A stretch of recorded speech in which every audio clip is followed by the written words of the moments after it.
Good afternoon and welcome to English Subject Forum. Today we have got some English teachers for the discussion today. By the way, I am Matthew K. Thomas, secondary English teacher from Rehendi School. I'm Amnat Shabin from Rehendi School. I'm Hadija Nazli. I'm also from Rehendi School. Yeah, nice to have you all here. Thank you. Actually, we were having some teleclass in the previous weeks, and there are a lot of concerns from some students. So we thought of having some discussion today so that their concern can be clarified, the doubts can be clarified, so that they can prepare well for the coming examinations. Okay. So mainly we have seen that the students are using the past papers to prepare for the examination, and we have got a new syllabus from 2019 onwards. So some of the children, they don't understand what are the difference between the previous syllabus and the present syllabus. So Miss, can you say something about the new syllabus? Yes, our students set for the new revised format in 2019, last year. So there have been some major changes brought in the paper. For instance, in the last exercise, if the students have noticed that exercise 6, previously it was only articles, but now students might have to do report as well as review. Now if we look at exercise 2, it is instead of a reading comprehension, previously there were 2 reading comprehensions, but now it's a multiple matching where students have to imply the meaning from the question and then write the answers.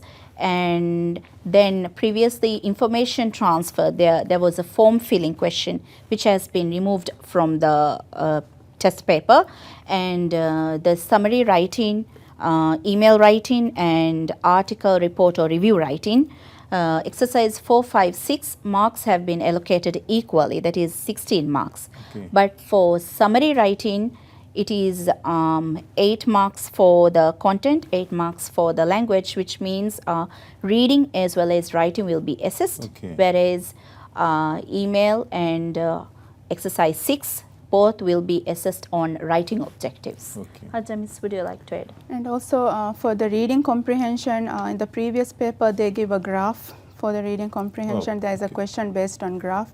But now in this new format there won't be the graph. So 13 questions will be allocated in the extended paper. For the exercise number 1. In exercise 1. Okay. And the major change is like Shabin said in the last exercise, exercise 6, because in the last 10 years, except for the last year, we have been getting article writing. But now we don't know what exercise will be there. It can be an article writing or review writing or a report writing even. Okay. Review in the sense, what type of reviews can they ask? Any type of review they can ask, review of a restaurant, review of a product, review of a movie even or a book. Any kind of review, students have to be prepared. Okay. That's good actually. So these are some changes that we are seeing, right? Yeah. Okay. And coming to the next question actually, some students, they have got the doubt about this core and extended tier, right? Yeah. Some students, they are appearing for the core paper and some for the extended tier. What can be the differences in? The main difference, one difference is the time duration. The core paper students will have to sit for 1.5 hours, but the extended will be 2 hours. And the mark allocation also will be different. In exercise 1, they will have to answer 9 questions. The last question, which carries 4 marks, won't be there in exercise 1 for the core children. Okay. And in the multiple matching also, for extended it will be 10 marks. But for core students, they will have to answer 8. And in the note making, instead of 9, which the extended questions students will be answering, the core students will have to answer 7 bullet points. Okay. And for summary writing, they have this time, as Shabin has said, difference is there than the previous papers. In summary writing and note making, they have to do separate text. Previously, they won't be assessing for the content in the summary writing. So they'll be using the content point from the note making. Note passage. making, yes. Okay, but right, now they have to do a separate reading for the note making as well as summary writing. So for note making, they carry 7 marks, and for summary writing, 12 marks, that is content 6 and language 6 marks. Okay. Then letter writing and the exercise 6, it will carry 12 marks again. Okay. Then what about the content and language requirements? Is it the same for both the papers?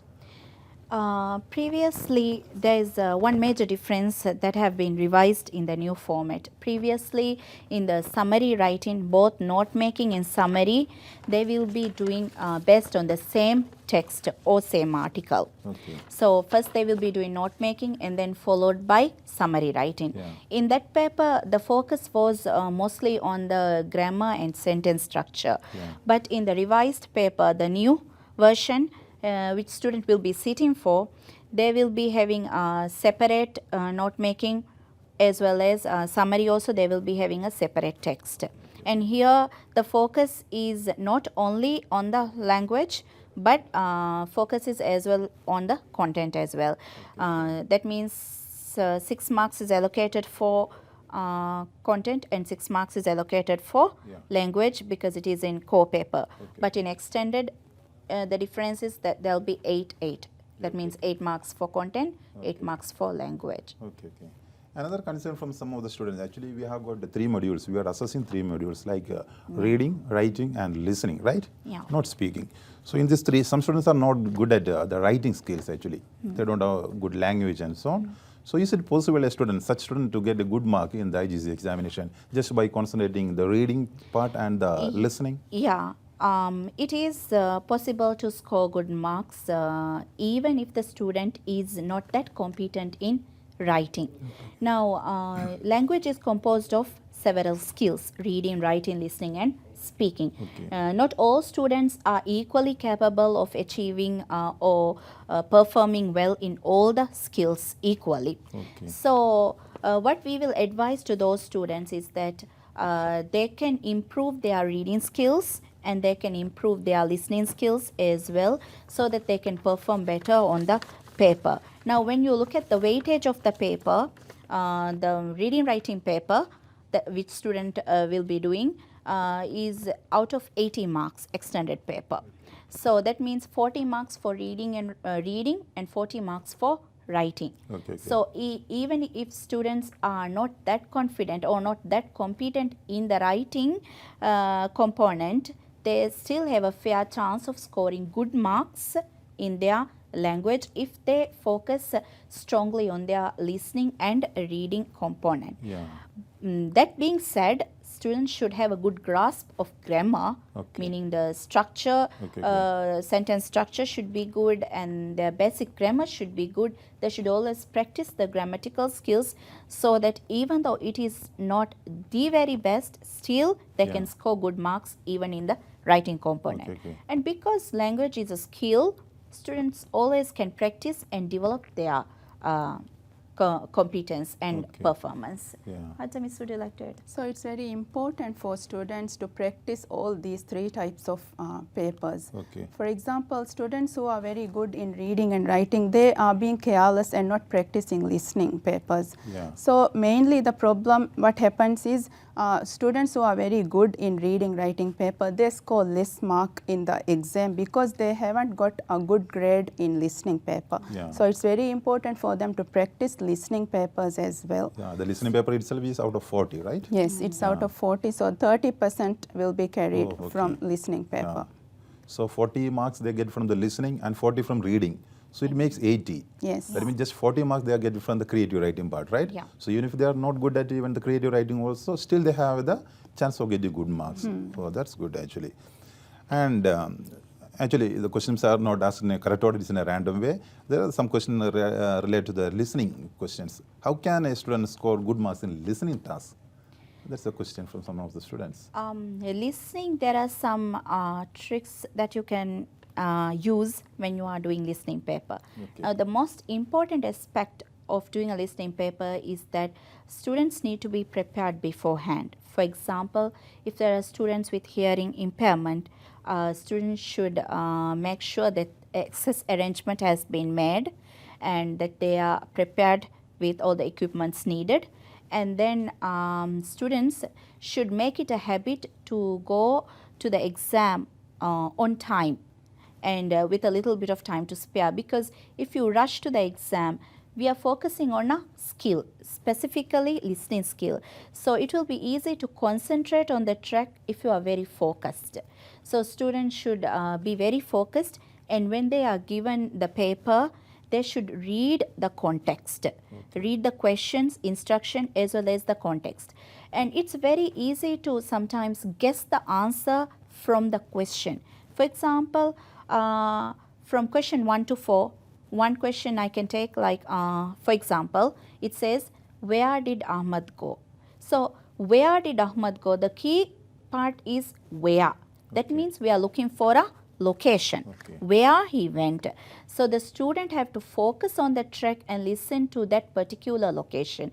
Now, the trick here is there will be distractors given in the track itself. So, student have to identify which specific location Ahmad went to, for example. So, that way student can guess based on the key words given in the question, they can guess the answer. And another important thing that they have to add is, for example, based on the word or phrase or the question given, they have to identify which correct word goes into the blank. For example, some words are homophones, which means same sound with different spellings and entirely different meanings. For example, the word sun. Now, it could be the source of heat, or it could be someone's child. So, based on the question, students should be able to identify which sun goes into that blank. So, that way students can identify and understand and score more marks by understanding the question and going through it. And another important point in listening is they have to follow the instructions given in the question. For example, question 1 to 4, the question will say not more than 3 words. So, if the answer is exceeding those 3 words, then even though they have got the correct answer, they won't score the correct. Oh, they will not get marks. Yes, they won't be getting the marks. And in the filling the blanks part also, the question will say not to write more than 2 words or just a number. So, they will have to get, when they are listening, maybe the way it is said, the answer might not fit for 2 words, but they will have to arrange in such a way that the answer fit for 2 words or 3 words. And a very important part in listening is the pauses. In between each question, they give a pause, right? So, that is the time for the students to get ready for the next question.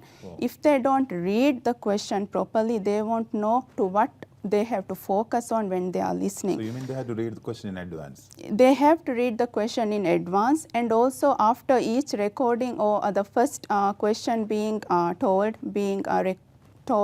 they will again get a chance to revise their answer. So, that pause is again to check what are the parts that I have missed, what are the parts that I have to focus next. So, these pauses are very important to go through the questions and get ready for the next question. Okay. Another concern is about exercise number 6. That is a new one that added to the syllabus, right? There we have got the reviews, as you told at the beginning. There are different types of reviews, like film reviews and product review. Recently, there was a question about the product review. And one student has asked the question, is the format same for all these reviews? The format, basic format or structure of review is same. But based on what kind of review you have got, definitely there will be some format changes in the format or in the content that you write. For example, there should always be an introduction where you explain, for example, if it is a product, what kind of product it is, and if it is a movie, what is the title of the movie, if it's a book, what is the title of the book, and then its brand, company name, and what are the promising features, what are its limitation, etc. So, based on the product or based on the kind of review that you get, there will be certain differences. Yeah. The format is 4 paragraph. Okay. So, the first paragraph is the introduction, the next 2 paragraph is for the main body, and the last paragraph will be for the recommendation and the limitations. The main thing the students will have to focus for any type of writing, even though it's an article writing or a review writing or a report writing, what is the purpose? What does the examiner is asking the student? So, they have to understand the purpose and whom that they are writing, who will be reading this, who is the target group. Okay, If okay. it is a review, if it is a product review, to whom are you targeting? Who will be reading this? Who will want this? So if the student is promoting a mobile phone, who will want this? So the target group is very important. Okay. So based on the audience and the purpose, the style of writing will also vary.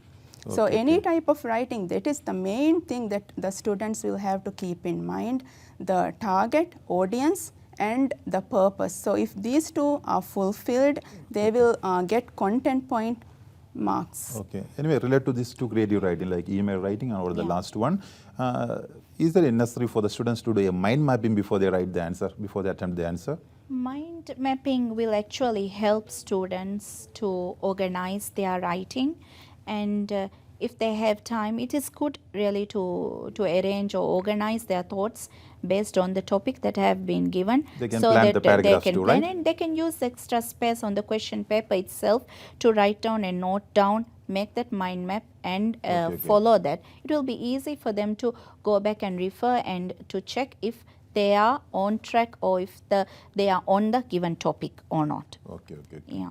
I would also recommend students to do mind mapping or just a draft work. For example, letter writing, if when the bullet points are there, what are the things they will be writing in those bullet okay. points, so that when they look back later, they will know whether they have missed any point, because those bullet points are the main content points that they will be assessed. So if they miss any of that bullet point, the content point marks will be less. So it's better for them to plan it according to the paragraph, It right? will be In the easy correct for format them to according to the organize, paragraph. Yeah. organize So that they may not stuck up while they are writing. Yes. They get a flow of writing. Yeah. Oh, that's very good. Another question, most of the students, they lose a lot of marks in summary writing actually. Okay, it looks very simple, but they lose a lot of mark. So how can they improve the summary writing? Sometimes, according to the 2019 examiner report from Cambridge, they have stated that most of the students have lost marks due to the overly long introductions that they have used in summary. They have specifically asked to write the summary to be brief, straightforward, and to the point, and also to paraphrase. So when you write overly long introductions, what happens is that you tend to use up your word limit. And then when you write the summary too lengthy, then you tend to write extra details, examples and evidences which is not needed in the summary. And another important thing that to include and to keep in mind when you are writing summary is that you have to write the points in the order of importance.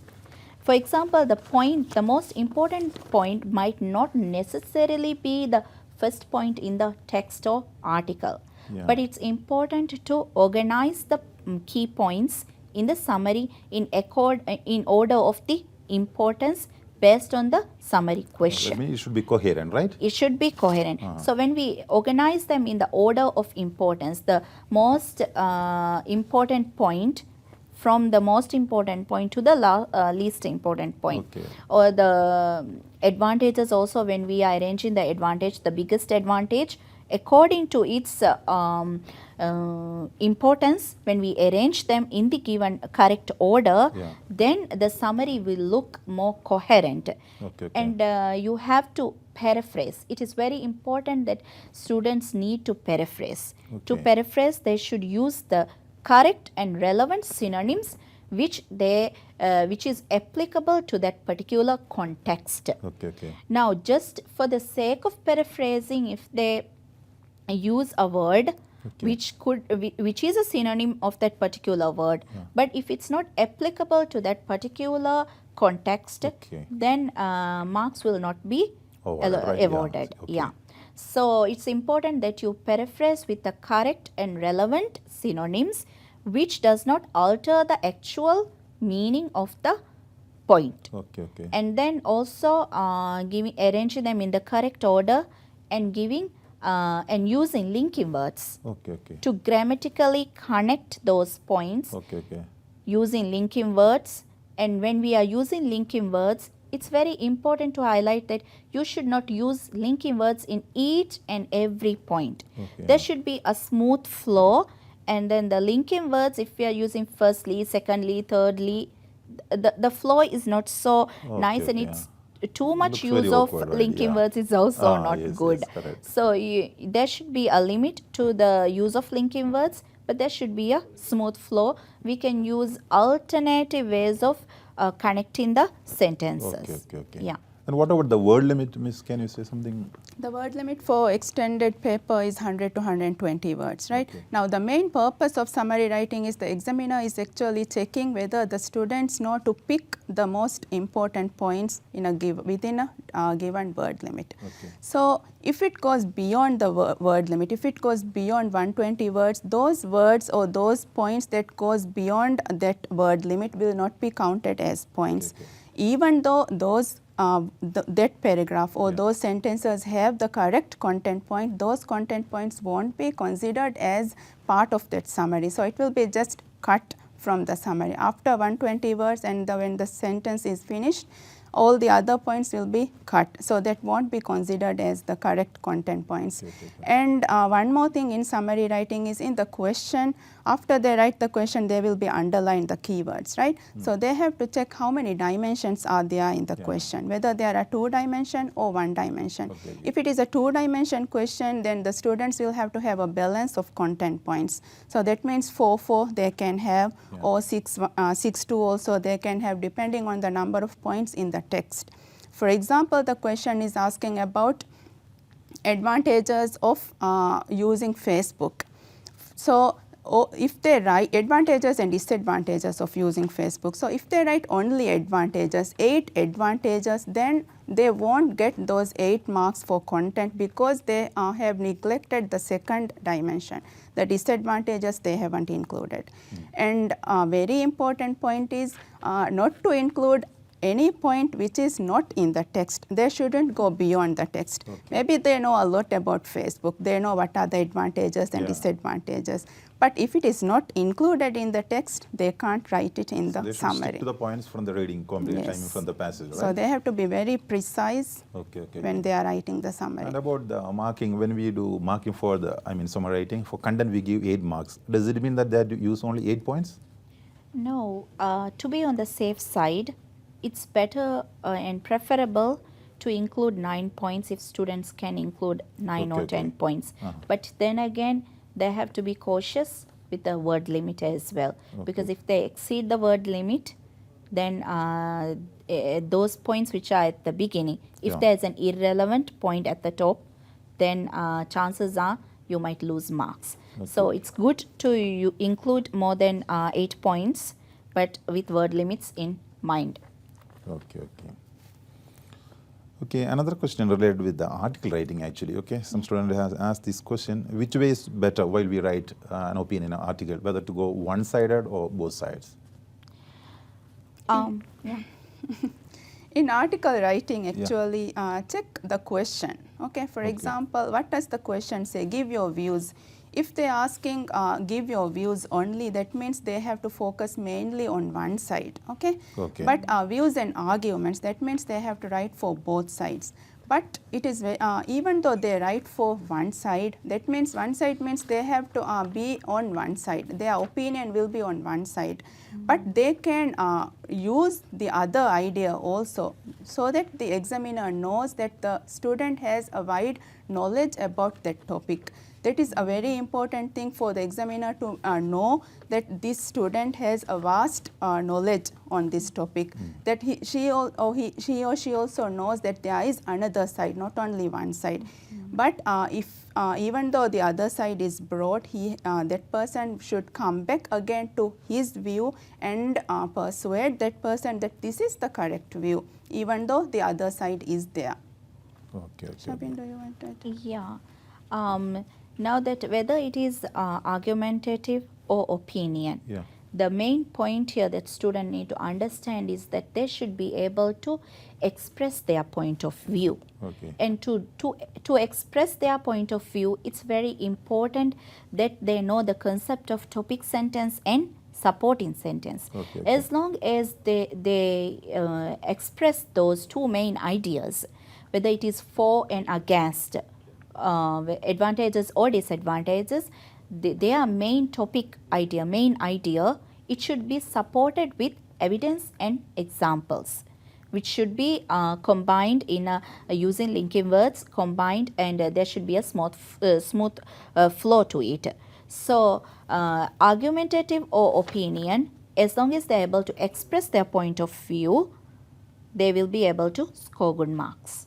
Okay, okay. Yeah. So some students, they ask about the relevance. In the marking criteria, we can see the relevance. They get marked for the relevance and the development of ideas. Yeah. What does it mean actually? Development of ideas, actually, those are the details and the explanation, which is the bullet points. For example, in emails, there are 3 bullet points given. Yeah. Right? So those 3 bullet points, students have to elaborate and explain, describe those 3 bullet points, explain them in detail with, if they have to give example, they have to explain them with examples. They have to justify those bullet points in their email, and within the article writing. They have to take 2 main ideas, express those ideas, and then develop those ideas. So that is what the development of ideas mean. And then in report writing also, same thing will apply. What are the findings that that they had, and what are the things that they have discovered, what did they learn on the trip. So those ideas, when they develop it, those are the development of ideas that they will that the examiner will be looking into. Now relevance is that they are checking for how relevant they are, how much they have actually how much they have Connect with actually the been on question. the topic. Okay, Yeah. okay. And on the task, on the key question. Have they been misguided, or have they altered from the actual topic, or are they right on topic and right into the task? So those are the development of ideas. And so then they have to avoid all the irrelevant irrelevant things in that, information. And then the register, the audience is very important, which audience they are targeting to. For example, a report, usually in IGCSE you get a report writing to, students are asked to write a report to the teacher, or to the write a report to the class magazine. So the audience will be the students who read those magazine, teachers and student. So their tone or the register will be based on the audience that they are writing it to. Okay, okay.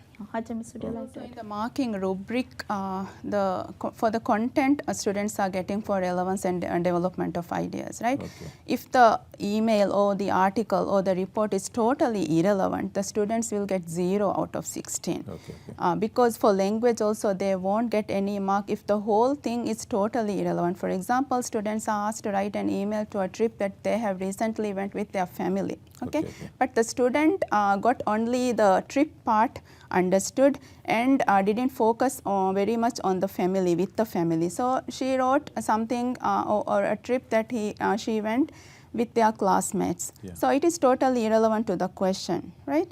So that means she has not actually fully fulfilled the task. So she might get 0 also for the, if it is partly relevant, then full language will be assessed, but if it is totally irrelevant, no marks for language also will be given. That's fine. Okay, we'll go for a short break.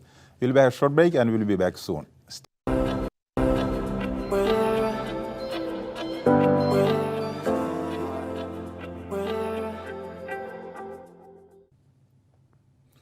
Okay, welcome back. So we have a few more questions, okay? It's about report writing. Previously we had a tele class about report writing. There are some questions. So what type of questions can we expect on report? Most of the time, students will be asked to write a report based on an experience they have had recently. For example, they went on a field trip, or maybe the whole class went on a field trip, or maybe there was a concert held in the school, or maybe they attended a short course or short program based on something. And maybe they went to a recycling center. So based on these events or experiences, students will be asked to write a report. So students need to be prepared for to write the report based on an experience that they have had previously, quite recently. So based on that, they can write the report. Okay. So recently I have seen a question about some changes in the school. Yeah. Okay, and the students are asked to write a report about that to the principal. Yeah. Okay. So if there are some changes that have been brought to school, for example, then student can focus on what are the changes that have been brought, and they can write the advantages, or whether they what those changes are, and whether it is if the student find it as a limitation or if it is as a disadvantage, then they can write that, and also in the conclusion they can include it as a recommendation. They can suggest some way to amend that change, or suggest a solution for that development that have been brought. Is it compulsory that they have to use some suggestions?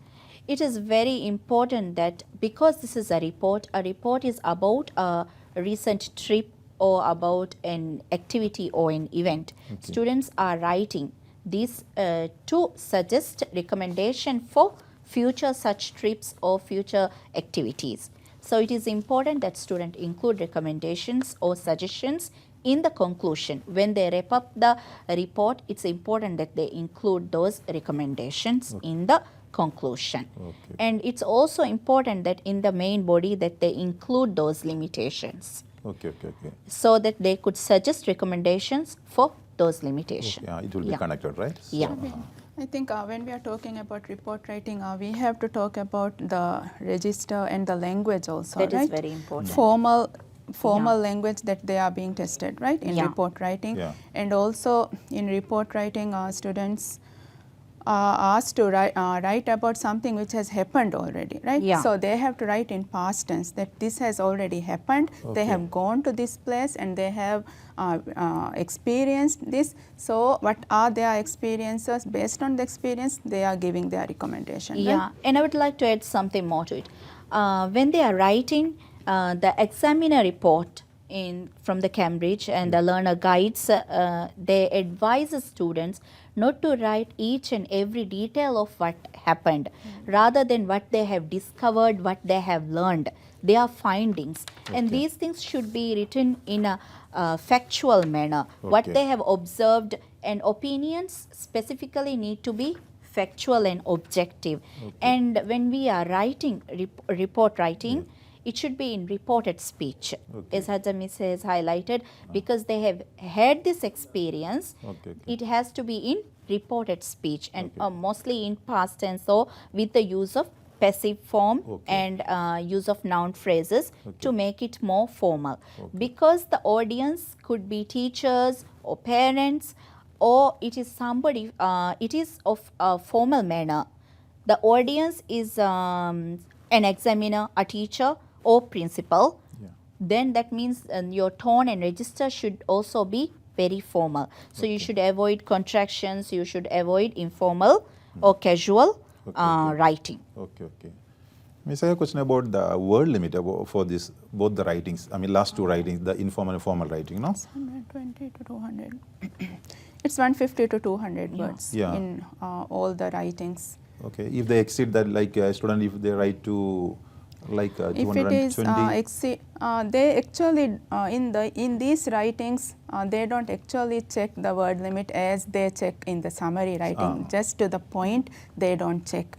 But if it is too lengthy, then they will lose marks for language. Yeah, I would like to add something there. That word limit is not that strictly assessed in exercise 5 and 6.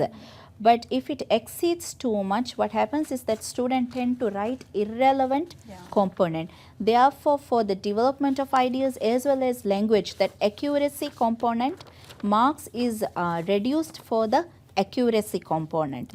Therefore, students tend to lose marks for accuracy as well as relevance. So from both content and language, student will lose marks. So it's better to write within the word limit, but maybe 20 to 30 words or even 50 words 50 is words, okay, but it is all right. But with an exceeding of 100 words, 150 words, there is a very high chance that students will lose marks. Coming to this last two writings, I mean, informal and formal writing. Usually students, they get confused with the language. So one student has asked the question whether we can use the phrasal verbs and idioms in the formal writing, the last exercise. Can we use the idioms In formal writings, we don't advise students to use phrasal verbs and idioms, but in informal writings, informal emails, they can use idioms. We recommend them to use idioms and phrasal verbs because informal writing, we are focusing mainly the email writing will ask students to write to a friend or a family member, right? And they are checking their informal register in that exercise. So Okay. they can use contractions, idioms, those things they can write, but it's very important those idioms that they use are related to that context. Okay. Just to use an idiom, don't use an idiom. Okay, okay. So that idiom should be related to the context, and overuse of idioms is also not very effective. Okay, For okay. the whole letter, they can't use idioms. Okay, So using idioms, using phrasal verbs, and other personalization phrases, all these things should be limited and relevant to the context.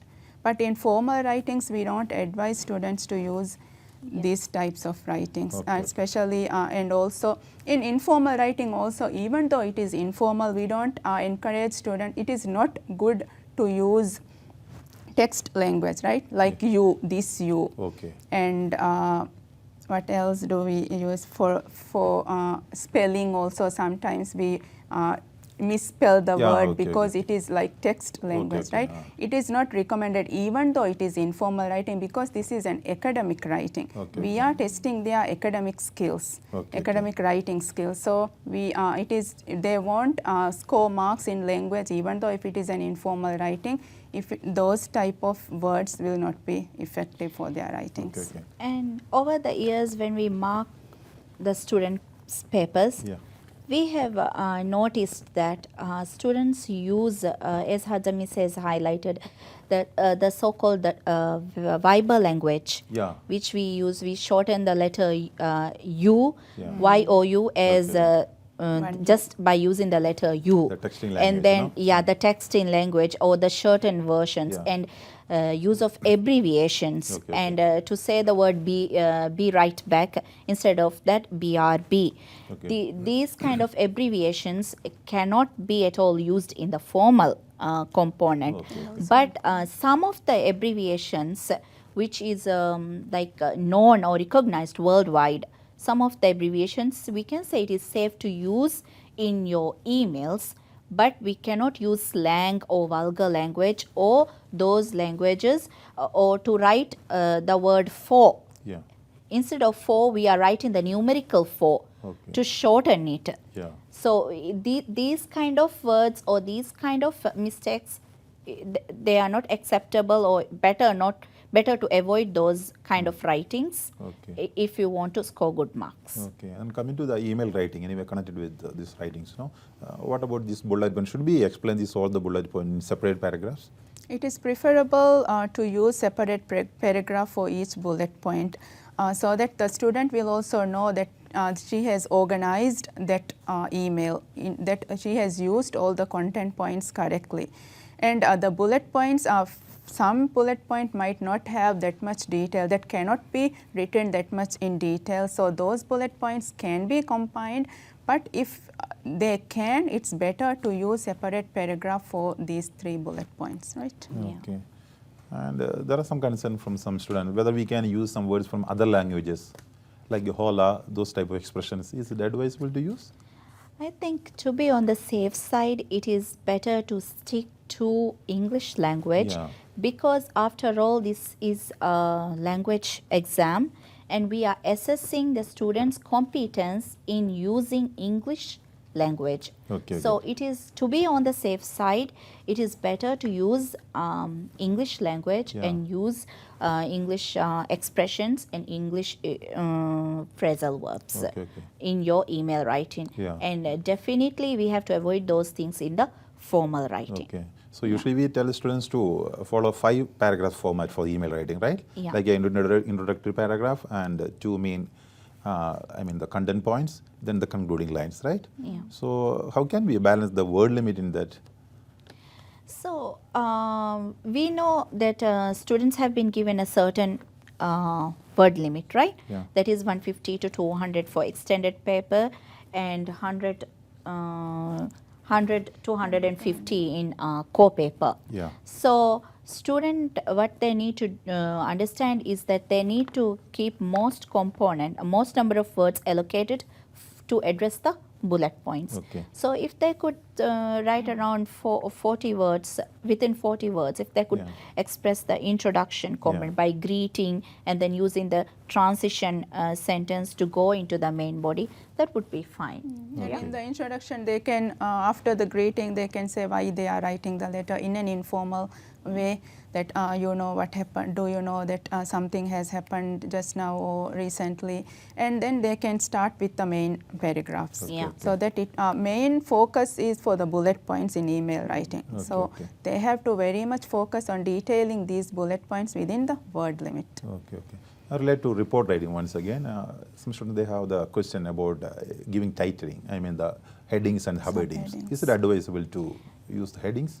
In the learner guide for report writing that have been given by the Cambridge, they have mentioned that students can use and should use subheadings. But then again, they have also mentioned that those subheadings should be relevant to the paragraph that they are writing below. Okay. So as long as those subheadings are relevant and they are short subheadings which can be used in the report, it's fine. Students can use subheadings. It's optional to the It's students, optional, and some of the samples that have been given, some of the samples that we have seen, model answers, some of them have subheadings and some of them do not have subheadings. Okay. So it is like an optional, but if students want, they can use subheadings. Yeah, I think if the students feel comfortable with the subheading so that they can organize it effectively, then it's okay if they use subheadings. Subheadings, Yeah. right? Yeah.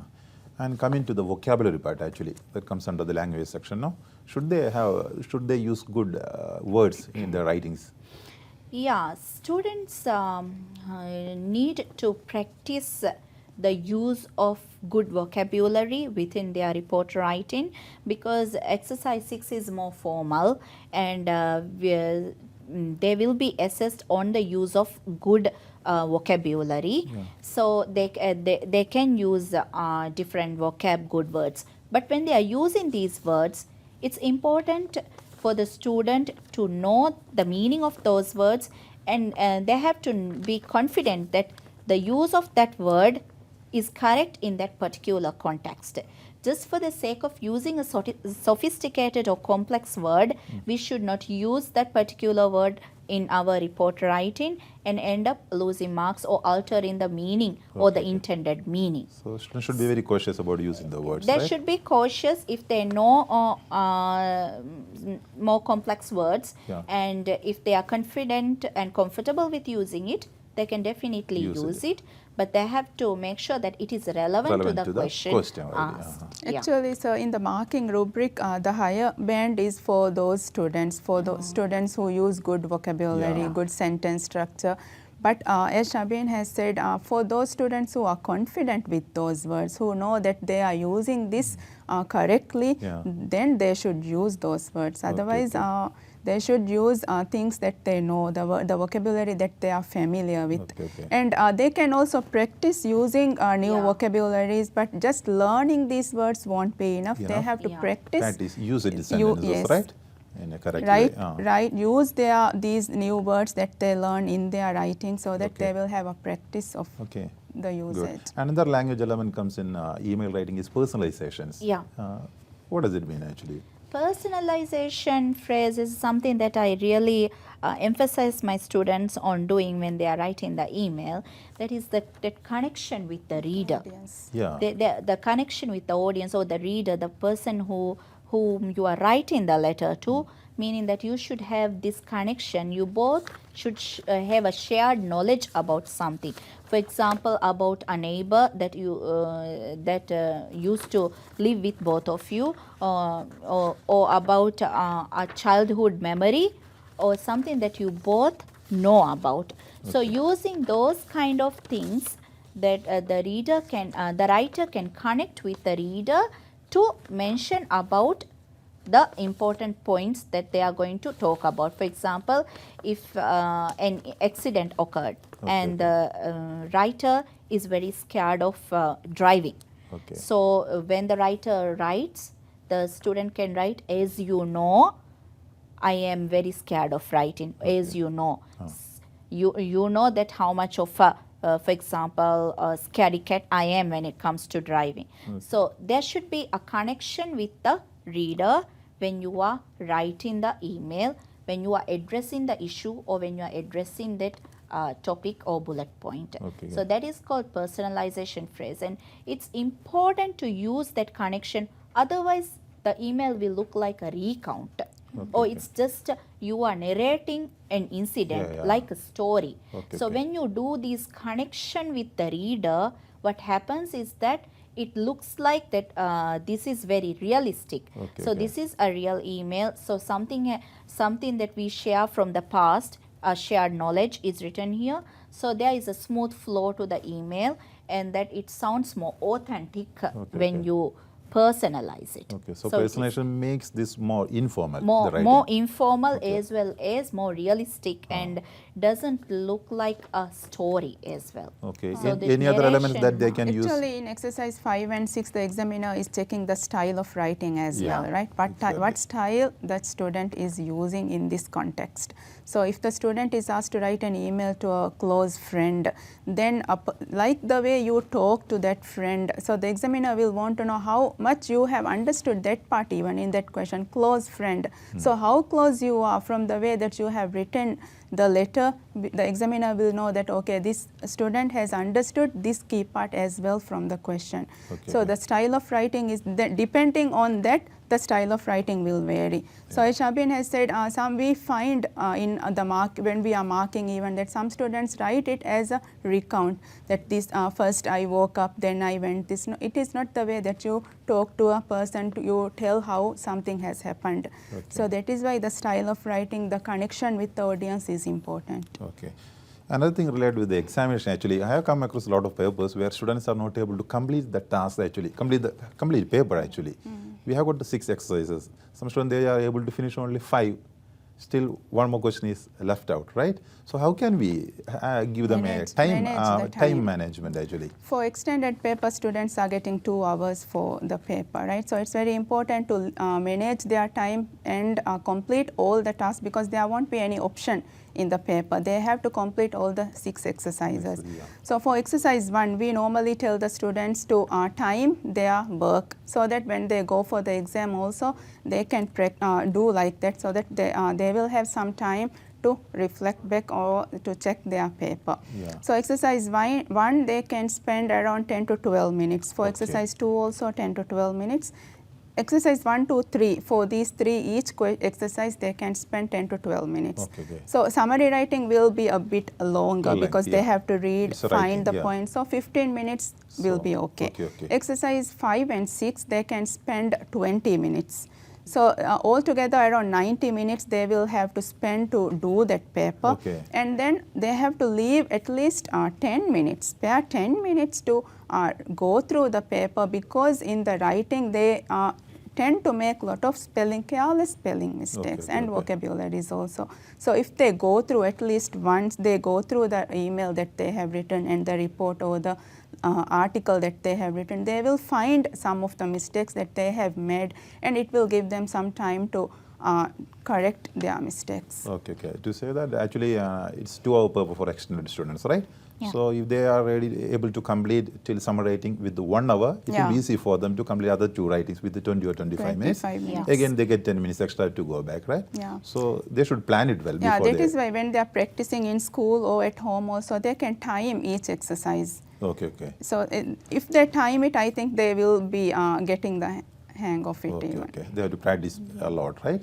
To finish it on time. And I would like to add that sometimes when students they tend to like rush off and finish off the paper in a rush, Okay, yeah. and quickly finish with a lot of time to spare. Okay. So instead of doing this, it's very important they manage the time within that 2 hours, and then organize and plan their time to complete the tasks, and also allocate spare time so that during this spare time they can make a habit of going back and checking their work. Okay. Because some of the students have lost marks simply because of careless mistakes. Okay. They make careless spelling mistakes, sometimes because of the tense is not correct. Maybe two tenses are mixed and written incorrectly. And because of these kind of trivial mistakes. Because they are in a haste to complete the exam and go away. They are in a rush to complete the exam because some of the student, their mindset is that this is just a language paper, so no need to worry too much. I'll just quickly write it off, and they are not interested in going back and checking their work. That's why they end up making a lot of mistakes. So it is very important that they go back and reread what they have written. Not only once, twice, but thrice if they have the time. It's very important that they read and make those changes. And when they are reading for the second time or the third time, make sure they reread the question and see if their writing is on topic, on the task, if it is relevant to the question or not. So that way they are sort of assessing their work beforehand. Or whether they have missed anything. Yeah, or whether they have even missed any bullet point. Okay, right. Yeah. I think we have covered most of the questions, okay? Still, they may have a lot of concerns, and in the coming sessions, I think we may be able to discuss and solve those problems. Anyway, thanks for joining me today, and thank you very much.